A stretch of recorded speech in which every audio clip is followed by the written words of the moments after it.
재판부는 입시 비리와 감찰 무마 관련 공소 사실 대부분을 유죄로 인정을 했고 또 앞서 딸 입시 비리로 징역 4년을 확정받은 정경심 전 교수에게도 징역 1년을 추가로 선고했습니다. 현장 취재기자 연결해 법원 상황 자세히 알아보겠습니다. 최민기 기자.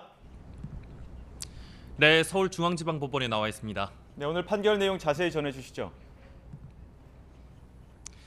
네, 앞서 보신 것처럼 조국 전 장관 이 법원에서 징역 2년을 선고받았습니다. 자녀 입시 비리와 청와대 민정수석 시절 감찰 무마와 관련한 이런 12개 혐의에 대해서 이 재판이 넘겨진 지 3년 2개월 만에 처음으로 사법부 판단이 내려진 겁니다. 이 판결 내용 나혜인 기자와 함께 자세히 짚어보겠습니다. 나 기자, 일단 논란이 됐던 혐의들에 대해서는 대부분 유죄 판결이 나왔는데 설명을 좀 부탁드리겠습니다. 네, 일단 배우자인 정경심 전 교수 때와 마찬가지로 자녀 입시 비리 혐의가 대부분 유죄 판결을 받았습니다. 먼저 딸 입시 비리 관련인데요. 이 부분은 정경심 전 교수가 대법원에서 징역 4년 확정 판결을 따로 받았기 때문에 이 부분에 대해서는 조국 전 장관에 대한 판단만 내려졌습니다. 1심 법원은 정경심 전 교수 판결과 마찬가지로 특히 딸의 서울대 공익인권법센터나 부산 호텔 인턴 증명서도 조국 전 장관이 직접 위조했다고 판단했습니다. 나머지 7대 허위 스펙 역시 조 전 장관이 허위성을 모두 인식했고 정경심 전 교수와 공모 관계가 인정된다고 재판부는 판단했습니다. 따라서 위조 공문서, 사문서 행사죄나 업무방해죄 같은 혐의가 모두 유죄로 인정됐습니다. 다만 딸이 노한중 전 부산의료원장에게서 받은 장학금이 청와대 민정수석 직무 관련 뇌물이라는 혐의는 대가성이 인정되지 않아 무죄 판결을 받았습니다. 다만 당시 장학금이 부정한 장학금이었다는 사실은 인정해서 재판부는 청탁금지법 위반 혐의는 유죄로 인정했습니다. 네, 그러니까 조 전 장관에게 어쨌든 준 돈이다 이렇게 좀 판단을 한 거죠. 네, 이 딸뿐만 아니라 아들 입시 비리에 관련 첫 판단도 오늘 나왔는데요. 대부분도 이마저 유죄가 나왔습니다. 이 서울대 인권법센터 인턴 활동을 한 것처럼 꾸미기 위해서 한영외고 출석을 조작했다는 업무방해 혐의로 일단 유죄가 선고가 됐습니다. 그리고 조지 워싱턴대 대리시험을 대신 쳐줘서 이 업무를 방해했다라는 혐의도 유죄를 받았습니다.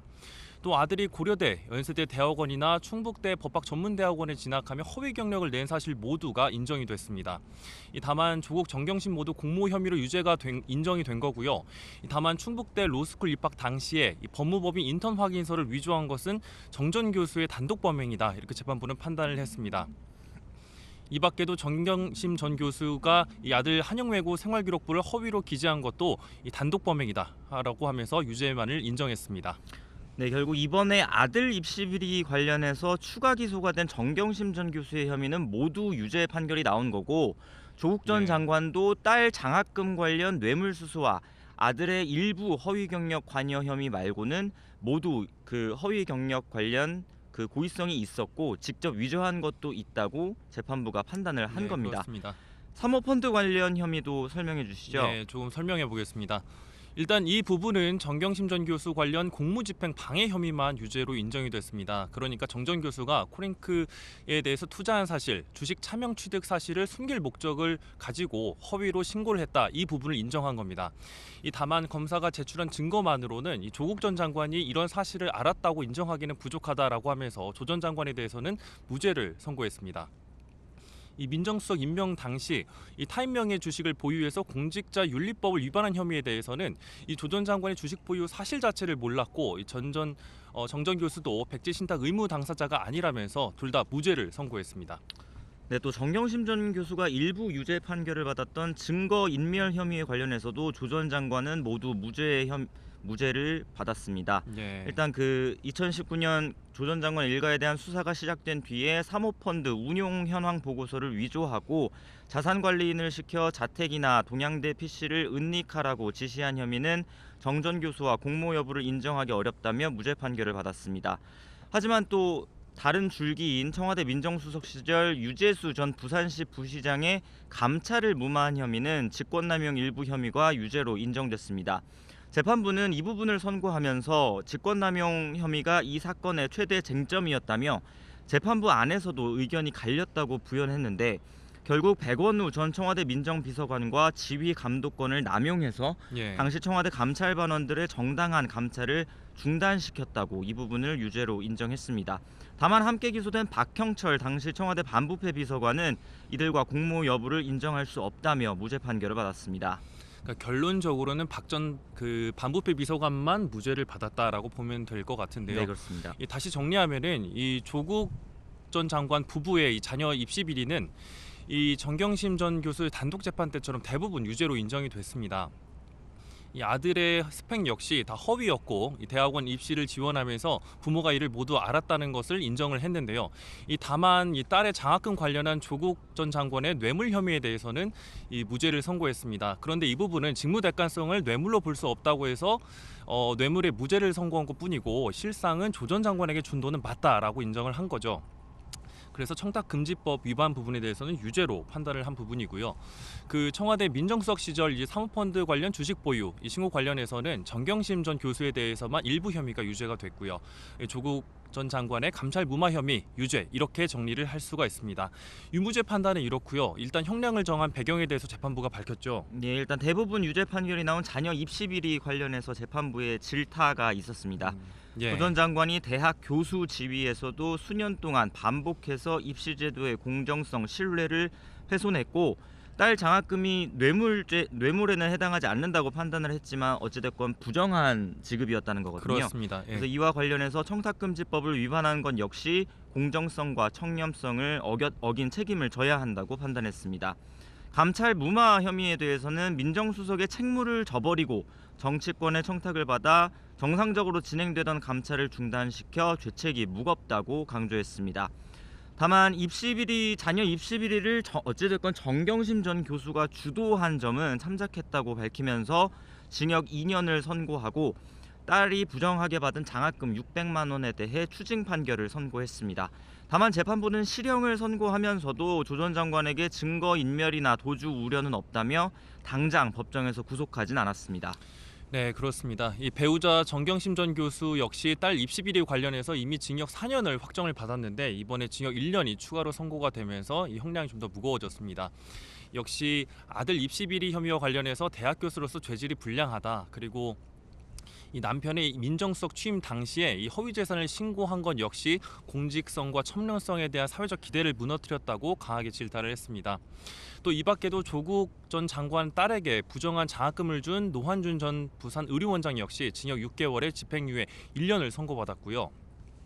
그 감찰 무마와 연루가 된 이 백원우 전 민정비서관 역시 징역 10개월에 처했습니다. 역시 법정 구속은 되지 않았죠, 백원우 전 그렇습니다. 비서관도. 네. 일단 조 전 장관이 법정 구속을 피했지만 실형 판결을 선고받았거든요. 법정에서 표정은 어땠습니까? 표정이 매우 좋지 않았죠. 이 조국 전 장관 선고 내내 받아 적으면서 뭔가를 듣고 있었는데 이 주문이 낭독됐을 때는 일어선 상태에서 고개를 푹 숙이고 선고를 들었습니다. 이 선고 뒤에는 한참 법정에서 나오지 않았는데요. 한 10분 정도 더 시간이 걸렸습니다. 이 퇴장하면서는 당연히 항소하겠다고 밝혔고요. 또 이 사건의 출발점이었던 사모펀드 관련 혐의는 무죄를 받았다는 점을 적극적으로 강조했습니다. 직접 한번 들어보겠습니다.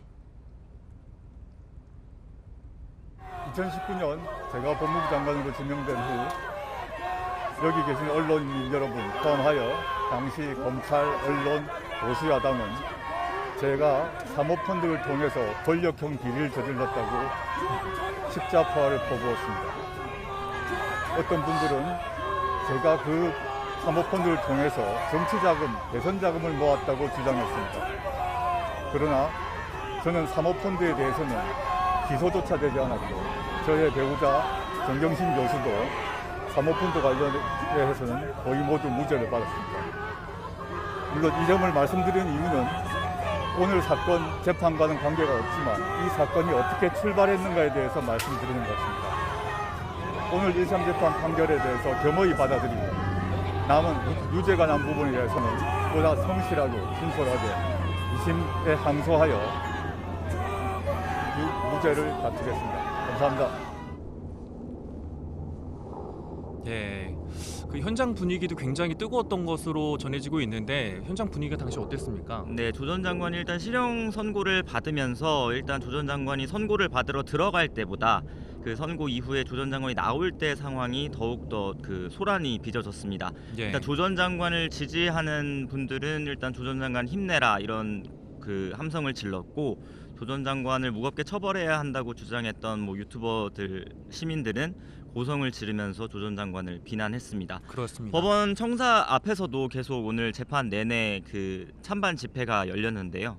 이제 스피커 등을 크게 틀고 고성을 지르면서 이제 한쪽은 조 전 장관을 응원하고 또 반대쪽에서는 조 전 장관을 처벌해야 한다는 예, 사실 목소리가 예. 컸습니다. 예. 사실 저희 취재 기자들도 현장에서 이제 취재를 하고 있었는데 건물 내부로까지도 이런 스피커 소리가 굉장히 들려올 만큼 굉장히 열정적으로 이런 부분에서 현장에서 집회를 하고 또 이렇게 한 것을 또 볼 수가 있었죠.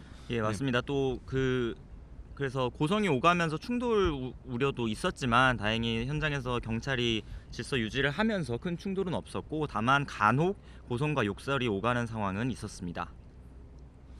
네, 그래서 이 조 전 장관과 그 가족들 의혹으로 사실 사회적으로 내로남불이다 이런 비판들이 상당히 들끓었었고, 검찰 수사를 두고도 지금 오늘과 마찬가지로 여론이 분열되는 극심한 진통을 좀 겪지 않았습니까? 네, 맞습니다. 그렇게 해서 이제 3년 2개월 만에 첫 선고가 내려진 건데, 이번 선고가 대등 재판부로 이루어졌잖아요. 이 재판부에 대한 설명도 좀 부탁드립니다.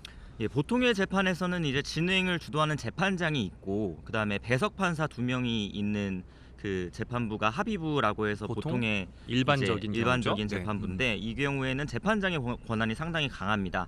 하지만 오늘 조 전 장관 선고를 내린 재판부는 부장 판사 3명이 대등한 위치에서 이제 치열하게 법리 검토 토론을 하면서 이제 판결 결과를 도출하는 이런 예. 대등 재판부에서 판결이 내려졌는데요.